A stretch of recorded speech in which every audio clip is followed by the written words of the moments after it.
Okay.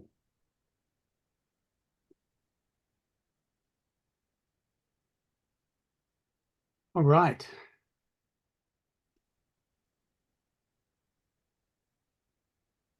Welcome everybody to, I'm Mark Powell, one of the founders of Transforming Education Australasia. Welcome to our second webinar. This one is on choosing a school, and I'm very happy to introduce our speakers this evening. Jane Newman has spent more than 25 years working in various teaching and leadership roles in primary schools and across the early childhood sector.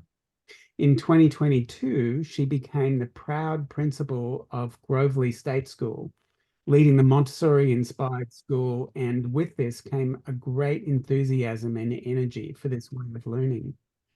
Jane is a strong advocate for teacher and leader well-being, and she's passionate about working with people to grow and expand into the best mentally fit versions of themselves.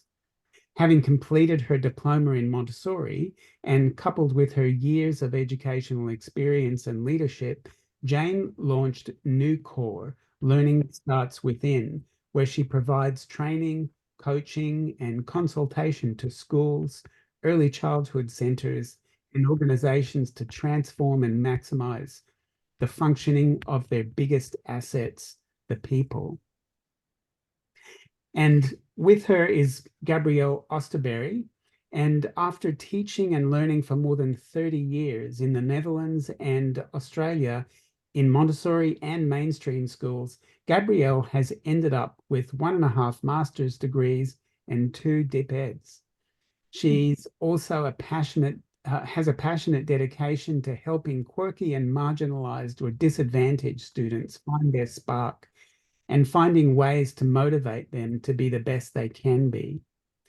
Gabrielle has a teaching style that is respectful but demanding, creative, fun, and full of stories, caring, compassionate, challenging, and philosophical. She's known for her tireless commitment to make a difference with any student and every student, and particularly students who experience barriers to their engagement with traditional education settings and practices. Gabrielle has a high level of expertise in a wide range of subject areas and pedagogies. She currently teaches at a twice exceptional niche program in a Queensland state school in the Redlands, and is hoping to spread the word on how others can do that also. Jane and Gabrielle, I'm very happy to hand it over to you. That's good, Mark. All right. Well, welcome everybody. I can see some familiar names dropping in to our workshop tonight. So welcome. We look forward to this with you all for the next about an hour or so. Now, Gabrielle has our slideshow. Do we want that up? I do. Good. I was wondering. No, I do have it.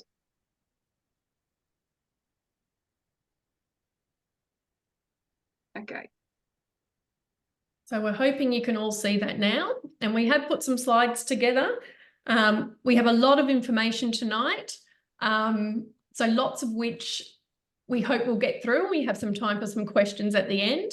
And then Gabrielle even had some more information that we'll get through towards the end of our kind of discussion that will be coming to you with this slideshow after the event. So there's lots and lots of information. So we hope that we can get through some of that, but still feel like we're having a conversation and it not being too heavy or death by PowerPoint. That's not what we're hoping for. We're hoping it can be a conversational style tonight. So choosing a school, it's not always easy. And what are the signs to look for that make it a good match? So as Mark said, I come from a background working in mainstream education. However, I did spend some time working for the Department of Early Childhood in the transition to school. So I did a lot of research and understanding in how we transition to school, not only at that kind of first point when we hit school, but also how do we transition through school and through different schooling sectors. And so that's kind of my background in terms of understanding transitions. I have a bit of a research background too in terms of how we begin school and how that can have an impact on our trajectories as we journey through the schooling and educational process. So not just schooling, but the educational journey for our life. So we'll just begin by acknowledging the traditional owners of the land on which we meet and pay our respect to the custodians of those lands. I'm in Meanjin, Brisbane, and I'm on the lands of the Yagara and Turrbal people. But we understand that you are in many different places, and I have also seen some names on here of people who are overseas. So we'd just like to pay respect to elders past and present and extend the respect to any Aboriginal and Torres Strait Islander people joining us this evening. All right. So Gabrielle, did you just want to mention the TEA organisation? Yeah. So the TEA organization is really a group where we're trying to give one voice and many choices. And basically, if there is something that the government wants a response to, we can do it as a group. It's actually fairly unusual for all of us to be together, but what we have in common is a learner-centeredness. And what that exactly means, you can look up in another moment. We had a presentation from Rebecca English on May 7, and there were an awful lot of questions in there about how to choose a school that would suit my child and how do I make clear what's the right process. So because of that, we decided to put this on. There will be another one that came out of this Rebecca English that is on July 3, but we'll talk about that later. We're simply trying to respond to the questions of the people that are. I'm astonished at how many people respond when we put this out. There's really a large group, there's a large need. And well, we already knew that, but okay. So I think this has already been covered well enough.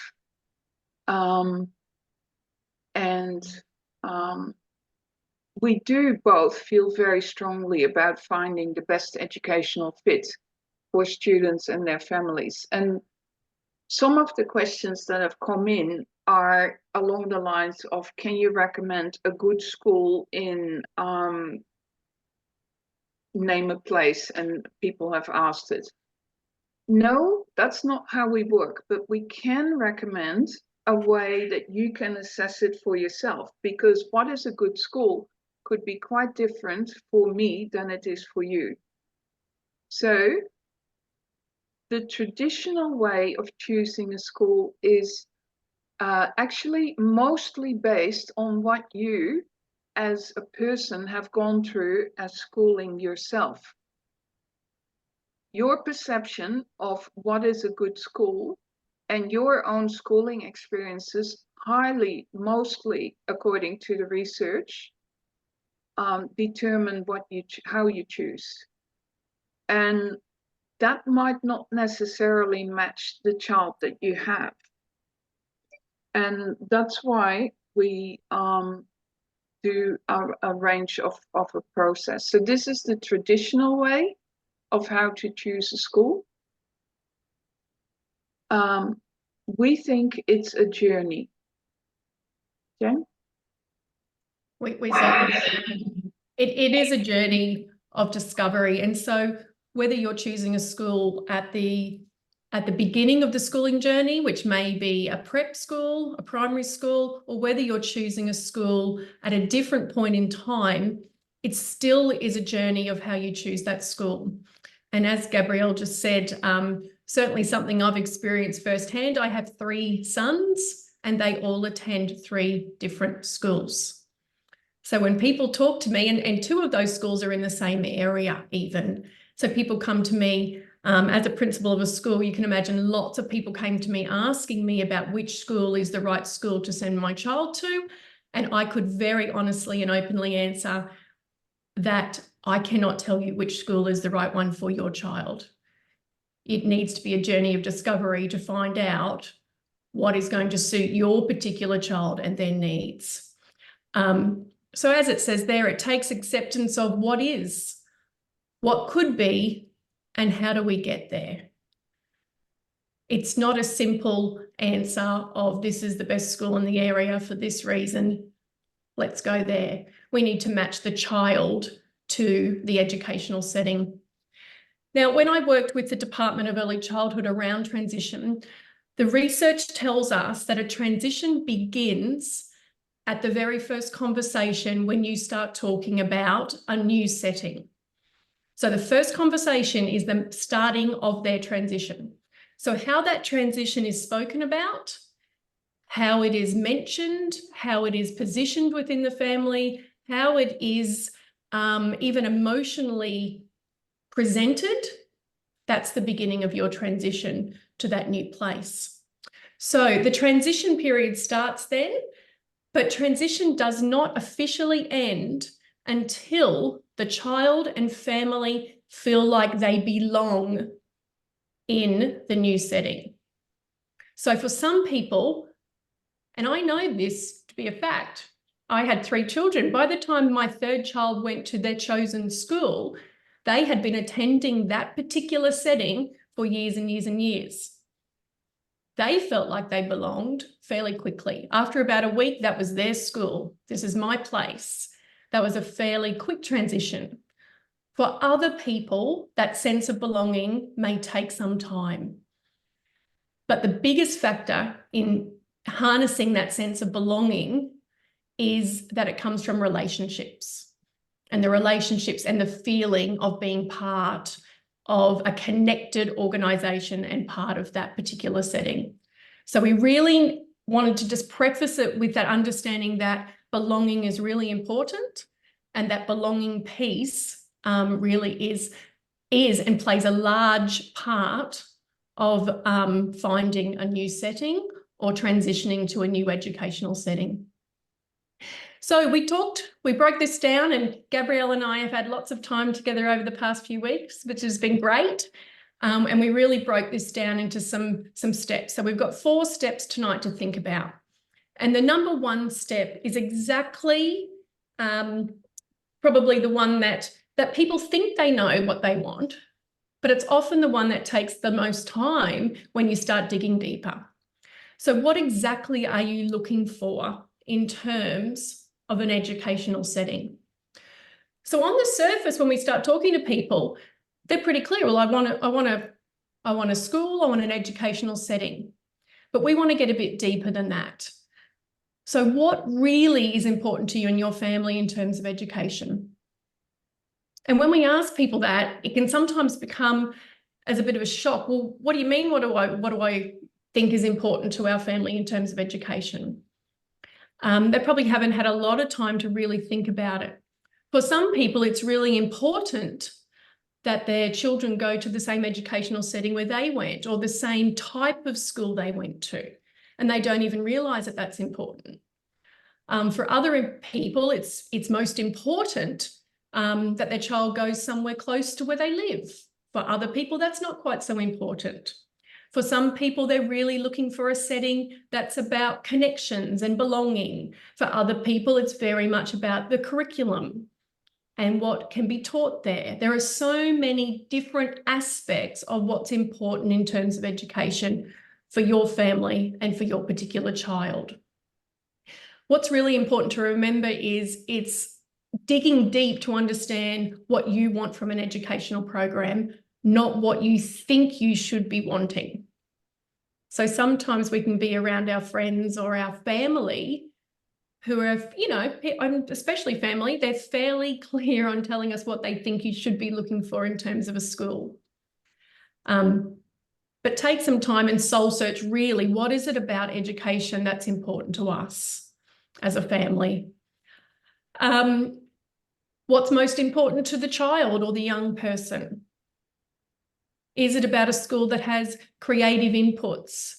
Is it about a school that has various sporting programs, what's important to them, and really sitting down with your child or young person and talking about, look, what if school could look really amazing, what would that look like for you?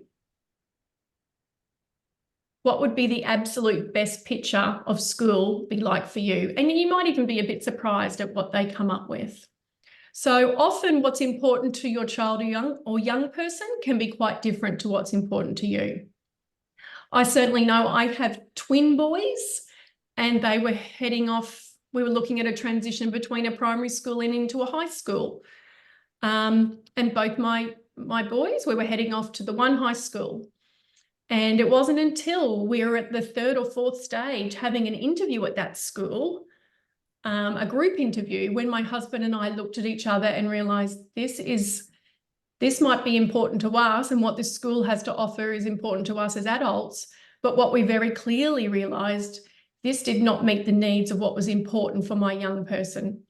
For my 13-year-old heading into high school, he was very much a creative, very dramatic, very much into the arts, and we were putting him into a school that wasn't important at that school. That school was about playing instruments, and that school was about international curriculum and was around something quite different to what we knew about our young child. So we had to look at something different then. What's really good to think about too, which you might not have, is what's not important in terms of education for you or your family. So sometimes we're all about the school needs to be this, it needs to be that, and sometimes we're really trying to find a school that is everything. Well, I'm going to tell you now, no school is going to be ticking the boxes of every single area. So it's really good to get really clear on what's important to you and what's not particularly important to you. Things like school uniforms might not be particularly important to you, and other factors that are not the big ticket items that you were looking for in terms of your educational setting. And that brings us to the next point there. What are your absolute non-negotiables? So you might have 2 or 3 things that these things are non-negotiable. The educational setting I'm looking for needs to have these particular things for my child and for our family. And so it's getting really, really crystal clear on exactly what you are looking for, and exactly what you think is going to be a really good fit, or really good thinking about what you want as a family. Now, I think Gabrielle's got a few more on the next slide. Yeah. So hang on. It's a bit tricky, this negotiating. Okay. When you look really at your child with crystal clear eyes, not with heaps of adoration, but just working out exactly what makes this person's tick. What are their strengths and interests? Yeah. What are their challenges? And particularly, there's a large amount of people that have neurodivergent questions. The challenge of that can be quite significant if you don't get the right match. That match is really important. And in order to do that, you need to really look at each child on their own merit. What is it they are actually really good at? And that might be not necessarily an academic thing. They might be really good at being social. In that case, choose a school where that is a possibility. What are their challenges? It might be that they are totally not social, but they want a supportive environment and learn how to be social. Then you choose a school that focuses on relationships. Yeah. Are there any diagnoses? Are they, this is the latest word in education land, imputed? Like, is it possible that there are some signals that maybe ADHD or ASD is a possibility? Then, so long as they are imputed, the school can still cater for it. It doesn't have to be diagnosed anymore. So if that is so, you choose a school that has some understanding for that. One of the additional materials that I really put together because of a lot of your questions are how to spot neurodivergent friendly schools. So these slides are already on the TEA website under the webinar of today, under Read More. You can find them there already. And it really is quite a reasonable list of things that you would see if you had a neurodivergent school. Where does the child get their energy from? And I don't mean energy as in running around energy. I mean, what is it that makes them light up? Where is it that they are particularly interested in? And is it sport? Is it mateship? What motivates them to do it? I've included a test there that is totally free to air. It's from a lady in Western Australia, smartbutscatteredkids.com, and it has a self-report assessment tool that is quite good and is a lot cheaper than doing all the official assessments. And it gives a reasonable indication. If you are in doubt, if you are not sure if you are seeing something, then do that and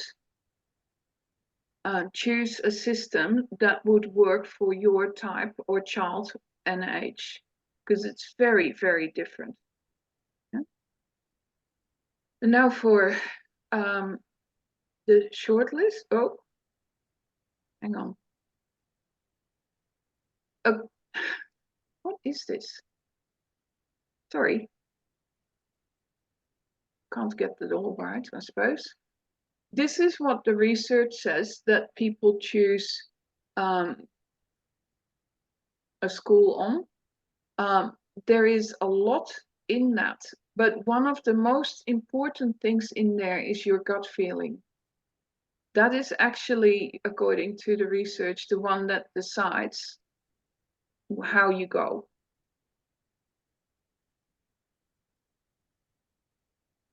I don't want to read it all out, Jane. Is there any that you want to pick up? I mean, the only sorry, I didn't hear you.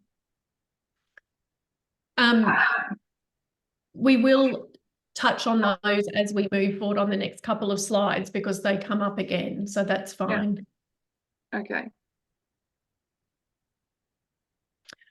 All right, so once you've had some time to really think about that step one, really thinking about who your child is, what are their strengths, what are their weaknesses, what are we actually wanting from an educational setting. Once you've kind of gone through that step, then we move into kind of step two. Well, what are the options that are available? And we're hoping that even being part of this webinar tonight, that's what you're doing. You're starting to look at what are the options available. What's within my realm, or what's close within where we live, but what's a bit further, or what's kind of possibilities out there. So we can start to think about the aspects that are in our control, thinking about catchments and availabilities. I know that coming from a mainstream setting and working in Education Queensland, you've probably all heard about, there's big catchments involved and we're not in catchment. And often that can be a lot of talk, a lot of fear around that kind of basis. And what I would say is that if you are in a catchment for a school, yeah, I say to people that that's a great place to start. Heading to that school to find out about their availability at the school, what they can offer, what are the opportunities. And we'll head into that in a couple of slides time as well. But knowing that you living in a particular area means you always have a state school to attend, but there are also many other options as well. And we can start to really think about those other options. So what are you doing to explore other options? Are there alternative educational settings for you? What are some that have flexible learning programs? Which ones are going to best meet the needs for you and your family? As we've said there, is it realistically possible for you? What is realistically possible for you to attend? And what is going to work for you in terms of those flexibilities with hours and times and your daily living as a family? Or particularly for a child. If it's a child that is quickly tired, then spending an hour each way on the bus might not be the ticket. Might be better to have it closer by. Yeah. Absolutely.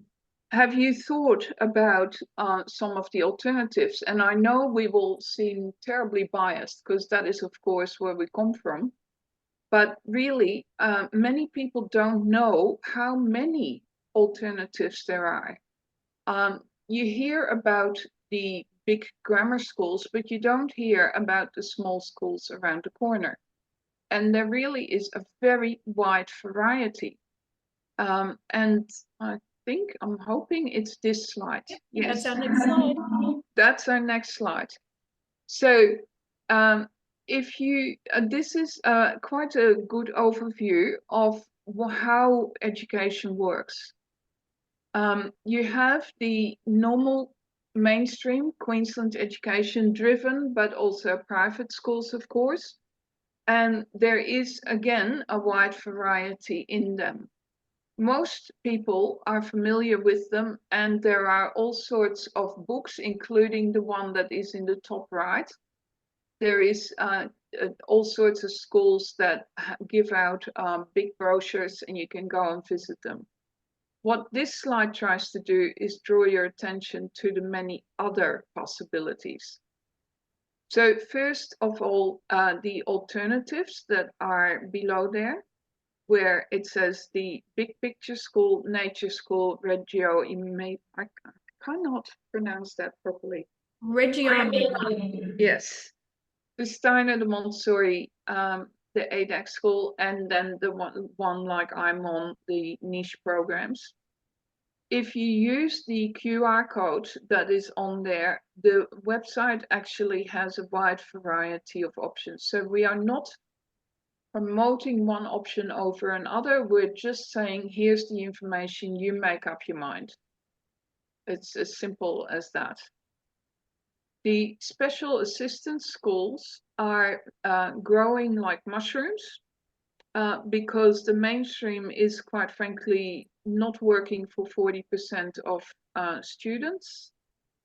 A lot of those special assistance schools don't start until grade 10. That is a bit of an issue because there is a real gap in between. So homeschooling is on the rise. It's growing by 300% per year. And there are many different ways of doing homeschooling. Distance ed is just one of them. In distance ed, you are actually going to a class and you have to attend all the time. But there are different distance ed within distance ed. The Cairns Distance Ed School only does paper-based learning. The Charters Towers Distance Ed provides the occasional week where all the kids meet, but 9 weeks are with some lessons online and then doing your own project. The Brisbane Distance Ed is full-time online, as in classes. So there are many, many choices within this. And even within the alternatives, not all nature schools are equal. You know, there is variation on the theme, and it depends where you go. On the far right, in the pink, the innovative schools of much variety, there is an incredible amount of variety in there, none of which we can cover now. But just know that there is so much more than the mainstream. If you have a child that is obsessed with planes, then send them to the aviation school. if you want a child that does nothing else than do soccer all day, then send them to the soccer school. There are specialist schools, or there are niche programs within schools on any of these kind of things. All of them are on the rise. Mainstream is losing people to all these alternatives, special assistance, homeschooling, specialist schools, etc. There is a change happening. So choosing the school that was good for you is not necessarily anymore what counts, because what children will need in the future has changed from when you started. But so this is all available for you to look at in detail. There is a lot in this, and if you start having questions, start putting them in the chat. We will get to them. We really don't want to talk all the time. Thanks, Gabrielle. Here's a snapshot from the TEA website where it just shows how the different systems compare. And if you click on read more, you go to the respective websites and you can read in all detail. There are people in the room here from all these systems. So if you have a specific question, you can put them in the chat. Jane, over. Thank you. Bye. So we've had step 1, which is about working out exactly what you want for your child. What do you want in terms of education? Understanding your picture of education. Step 2 is about really exploring the options. And as you can see, that step 2 is not something we can get fully into tonight. And you'll need to go away and start really looking at where you can go and what the options are. And we're lucky that Gabrielle's put together that very extensive chart, which maps out, which is a lot of work. She's taken a lot of work. She's done a lot of work in terms of that and taken that off your plate. So you can start to look at the options. And as Gabrielle said, so many, even of our state or mainstream schools, really looking into different niches and what do they have to offer. So often not as easy to recognise, but once you start looking and once you start researching, you'll find more and more. So once you've done step 1 and step 2, well, then you're ready to start going to some of the places that you think might be a good match. And what are the questions to ask when seeking a positive and reciprocal relationship with a school? So you show up to a school which you think you've done some research and you think this might be a place that would be a good match for my child, for our family, for what we want to achieve in education.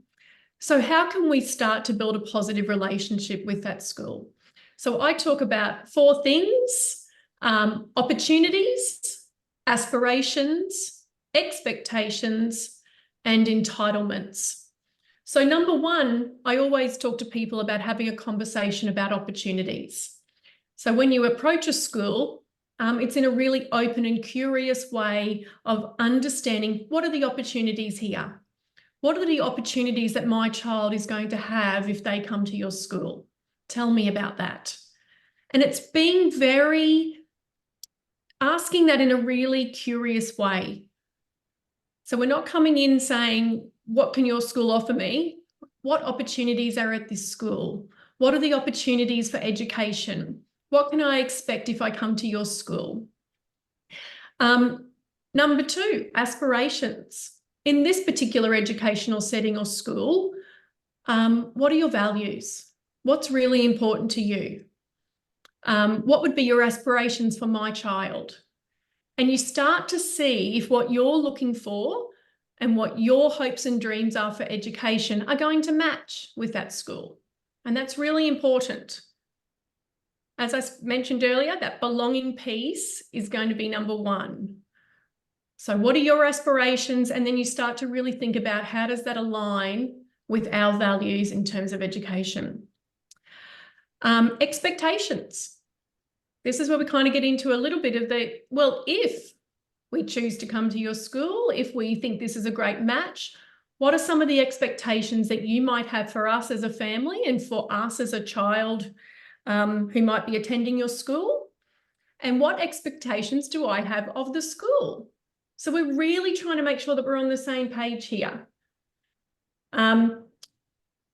As Gabrielle mentioned, it's about matching that expectation.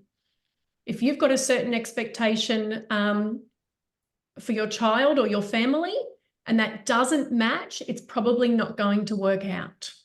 If you're heading into a school that has an expectation that attendance is going to be at 96%, and you know that that's not something, that's an expectation that's important to you in terms of how much time they spend at school, you would want to have that up front. You would want to be really clear about the expectations. The same as in terms of extracurricular or homework, so many topics in terms of behaviour management styles, in terms of uniform policies. So if you can start to see that some of the expectations of this school might not match or meet up with my particular child, you might, have a really good hard think about that. Can I tell a story there? Because my kids are pretty old now, but they weren't all the time. And one of them went to a school where having their socks up to the right height was more important than his well-being. And because we are critically thinking and questioning family, he questioned it. I had trained him very well. I had forgotten manners in that, but he learned. And it turned out that the school's expectation was that you simply did as you told, and it was a reward punishment kind of system, which actually totally did not align with where I was at or where he was at. So he ended up going to a school where there was more reciprocal kind of working through issues and finding a solution. And that was much better than the one who just said, put your socks up, Mm. And that's exactly what we're talking about. So that alignment, which it is such a line with that number 2 about aspirations and thinking about our values, expectations, and being really clear about that is going to help you in the long run. And then finally, entitlements or rights. And I do like to mention this, and I do harp back sometimes to the rights of the child and the rights to an education. So in saying that, yes, there are expectations on schools to make reasonable adjustments. And so this can sometimes, it can be a fine line between reasonable adjustments, and sometimes schools think they're making reasonable adjustments, and other times where entitlements possibly aren't being met in accordance with a particular disability or a particular neurodiversity, that some schools can actually work with that really, really well. And sometimes, unfortunately, other schools cannot. And so I am always really clear around what are our entitlements here in terms of an education, and trying to be really level-headed around what is a reasonable adjustment and what is sometimes possibly not going to work in terms of perhaps, and I can't even think of another word other than not being catered for. So I would say tackle that kind of entitlement range really sensitively, but you also want to be really clear. You don't want to be into a school before you realise, hey, this isn't my child's particular needs, or my child's particular neurodiversity may not be looked at in a favoured light. So let's have that conversation before we start at that school, rather than have that information come later and it be a bit more painful. Can I add to that?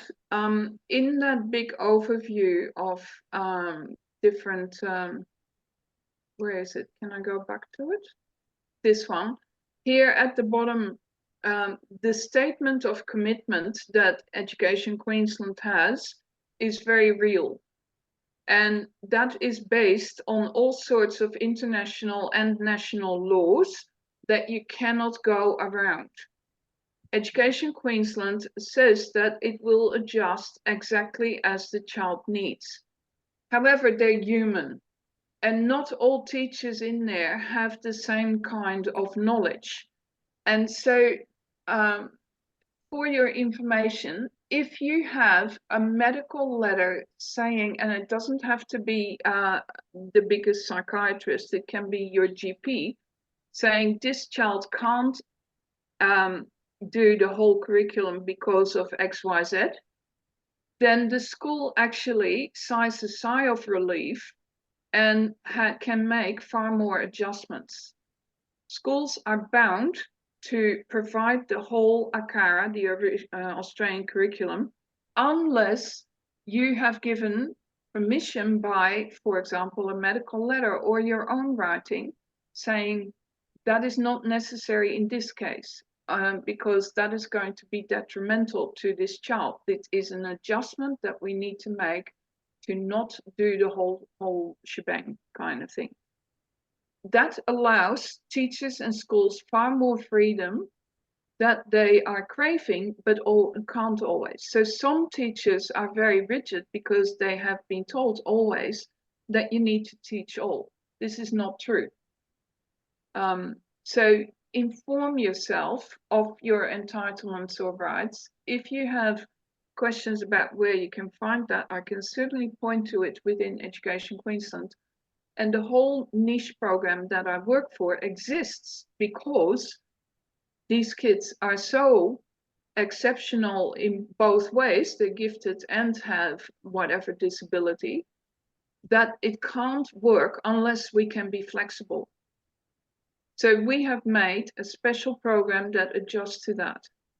Now, you can't all come running to us. This is not an advertisement for that program, but it is an advertisement for following the tricks that we have discovered. And I'm very happy to share those tricks. Yeah. Here are some of the questions. This slide has just got some questions you could ask, and kind of we've just reframed these in a way so that they're really about getting information. They're framed in a way that they're not kind of demanding or angry, confrontational. We've kind of tried to word these just to help you out, to say, look, if you head into a setting, this would be really helpful if you could approach it in this way. Tell me about your school's specialisation. How do you engage the wider community? You're really asking in a way that you're gathering information so that you can make an informed decision about where your child goes. In what ways will I see your school values reflected in daily practice? So you're actually asking them to kind of justify that what they say or what they espouse to be offering, how does that play out? I'm curious as to how you foster relationships with parents. So you're kind of heading into it with a really curious, open mind. You're just there to get information to make sure that it's going to match and suit the needs of your child. I'm very interested in understanding your approach to students' behaviour. This is probably quite a big one because people do approach behaviour with different underlying philosophies.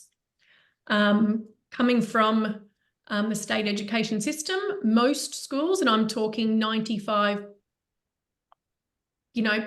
plus, are run on a model called positive behaviour for learning, which is a punishment and rewards type system, a psychology of external control. So that is a big question to be asking. And if you're heading into that kind of a setting, you want to be really clear about what that looks like. There are many other opportunities. There are many other educational settings where they operate under a different model of how we work with that student and teacher relationship. And some of those happen to be in the TEA family. Absolutely. Just saying. Now, how you cater for individual needs. Now, imagine you're going on a school tour. And of course, they're showing you all the wonderful stuff that they've got. And you get to see the science room, and someone will be doing an interesting experiment just accidentally, coincidentally at that time. That's all wonderful. But how you can actually see if they can cater for individual needs is also looking at the classrooms. how do the physical classrooms look? Is there a variety of furniture possibilities of sitting? Is it catered for fidgety toys, or is there just, are there a variety of things in a room or in a lesson? Using your eyes as almost like a detective is not a bad way of looking at it. If there is, if you happen to walk past when there is a playground happening, then look at how the kids interact in that playground. And you might strike it unlucky, and then one boy might just be having a bad day, or one girl might be starting a fight, whatever. So you got to be a little bit careful with this, but just observe. Be a detective, observe what is happening, and see if what you see matches what is being said. Here we go again. All right. So we've kind of moved through steps 1 to 3. We've worked out exactly what it is we want. We've researched where we can find that, where we can see that. We've headed off to the school and we've asked a whole lot of questions. And now step 4, which is actually, it's step 4, but we need to maintain through the whole process. It's about maintaining a mindset of strong well-being and respect to plan how you're going to step into that new situation or transition. So as we've mentioned earlier, belonging is key. So as Gabrielle just said, while you're in that school, you are going to get a feeling. How does it feel to be here? How does my child feel in the space? Are they getting a sense of belonging if they're with you? So that whole belonging piece is actually really, it's the hinge on whether it's going to be successful or not. And we know that belonging is really fueled by relationships, relationships, relationships. So what feel you get from that, how the relationship goes as you're walking around that school, what you're seeing, what you're hearing, what you're doing. And you can see there that that's your gut. Your gut is going to help you with this. You have years of experience. You are the only person that knows your child the absolute best, and your gut is going to help you out here. Is this going to match exactly what we're looking for and be a Or really close good enough. fit? Yeah. And that mindset, as I said, that mindset in terms of transition, the words you use about a new school, even if your child overhears you in the kitchen and you're not speaking about that transition or that particular new educational setting in a really positive way, they will pick up on that. So it's maintaining a mindset that this is going to work for us, and we're going to be looking at this for all those possibilities that are to come and being ready for the new adventure. And I will just mention that all the photos used throughout this presentation were by an art installation. I was recently in New York, and these are all from that installation, and it was called Of Many Minds. And we believe that that's a fitting for all the work we're doing together with all of our different educational organisations coming together in the TEA. We are coming together because when many minds come together, that's when we can do some really great things and offer some awesome educational alternatives. And Gabrielle will tell us about this. So this is the additional section I was talking about at the beginning. So on the TEA website, which is not hard to find, under webinar, under choose a school, there is this PowerPoint is there, but you could also go to that file and that drive. I'll put it. I'll put it in the chat in a moment. I can't present and put in the chat at the same time. It's really irritating. So this is in response to some of the questions that you guys put in when you enrolled in this. Definitely 2 pages about how to spot a neurodivergent friendly school. That doesn't mean that's the Bible. That's like a starter. The state and private school considerations, when is one better than the other? It's actually a really simple answer. When it matches your child. It's as simple as that. If you can afford it and it matches your child, go for it. But I would personally also check if there are other options. Several people asked on how can I spot a good pastoral care school. So there is a slide in that. Many people are asking about grade 11 and 12 because there is a huge need to do something other than mainstream and ATAR because the pressure that ATAR puts on people is not funny.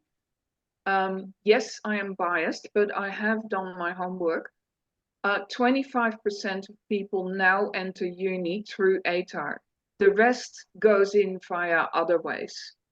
So there are plenty of other options, and that is also in these additional slides. We didn't want to spend all the time reading them out, so we just put them there for everyone to see. Okay. The slides and the recording will be available on this website. So the additional slides are already there under Read More. It's relatively easy to find and to remember. TEA does have lots of information and links to alternative and innovative systems. And we have included all the research and where we found it. That's for your benefit. It's not exciting. I'm not going to read them out, but you can go for your like. And now I'm going to maneuver to stop sharing and focus on questions.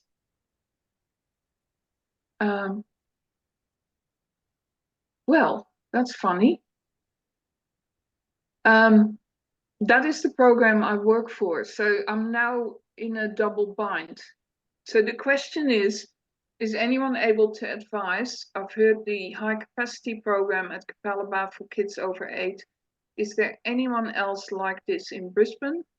The answer is no, not yet. I'm working on it. So we are trying to establish how you can do that legally and then provide other people who are interested with almost like a template of this is how you get the finances sorted. This is how you can do it legally within the EQ guidelines. Here are the many tricks that you need to apply so that you are, because we are definitely a square peg in a round hole, or whatever way around you want to look at that. And so there are a lot of little admin things that can be really important to work out. And we are ironing them out. We have a very strong parent body who would like to be part of spreading that word. So at this moment, it is new and unique. Well, it's not that new, actually. It's the 4th year, but yes. However, can I point to the many other places where you can have a similar flexibility, even if it isn't exactly aimed at gifted? Some of the other schools that are around, some of the alternatives, but also some of the state schools, definitely have niches where it works. And then we are back to the whole presentation of wherever you want to belong, find it and look at all care. I'm very happy to answer more, but this shouldn't be an advertisement for high capacity. And also, we've got a limited amount of people we can take. But I will say this, I was incredibly happy to observe we had quite a few new people coming in for a look-see. So usually that means the kid and the parents come and spend the morning with us. And I was really impressed with how some of the students that have been there longer were welcoming them on their own accord. We didn't prompt them. They just asked the new one if they wanted to be shown around and what they were interested in, and before you know it, they were playing three-handed chess. So happy with that. A good principle in general could be to approach a school that you like the look of, like a high capacity or a Montessori, and if there isn't space or capacity, ask them what other schools they recommend, because all of the schools working in innovative spaces within the state system and the private system have a really good handle on what else is available geographically in the same city. So you may be able to approach it through that by sending an email and saying, hey, I know you're doing this really great work. Is there anyone else? And Gabrielle would probably be able to send you a much more detailed email outside of this for schools that are doing that. Yeah. Okay. Are there any other questions or anyone? I can't see the chat. We've been too clear, I think. Nah, we're too vague.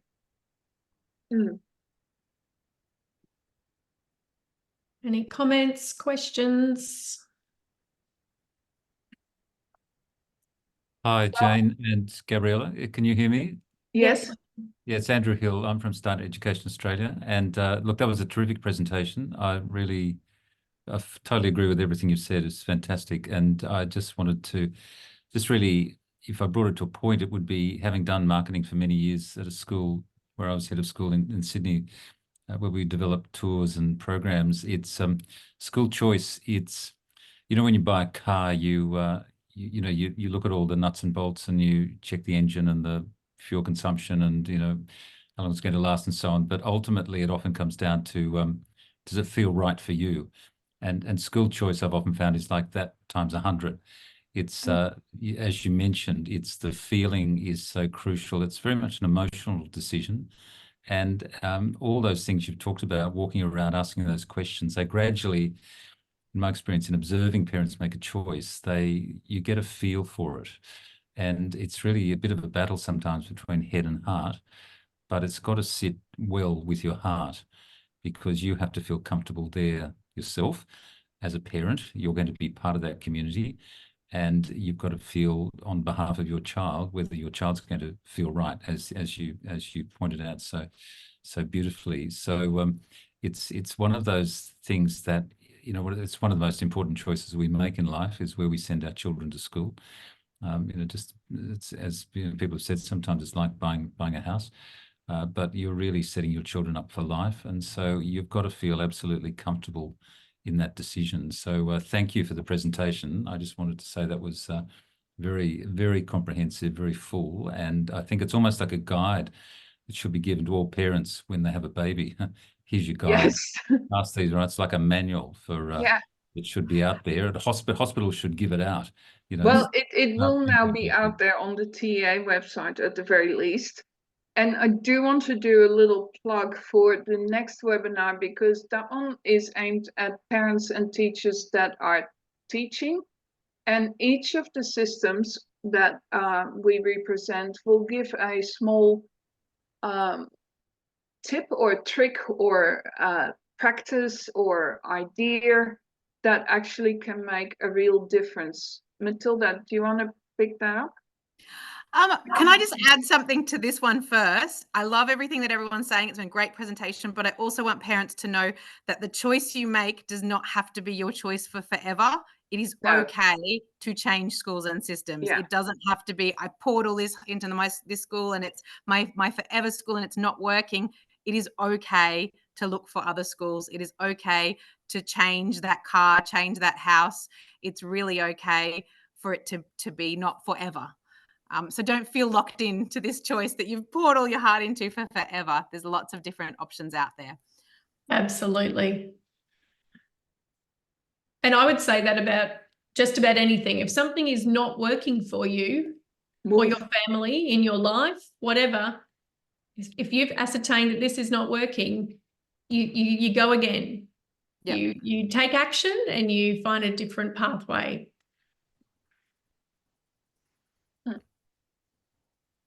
So Mark, Thank you everyone for giving up your time, and thank you so much, Jane and Gabrielle. It's been a lovely presentation. Really, really excellent. okay. And Mark put up the flyer that goes with this website. But yeah, basically, we are just continuing to add to the website, and we're all volunteers, but we are all fairly passionate about, you know, getting, how can I put it? Getting it out there that it's not all that serious and it's not all that hard, and it can actually be very good. Just got to look around. On that note, thank you so much, Gabrielle and Jane, and watch this space for more tea webinars coming up. Yeah. Good night, everybody. Thanks, everyone.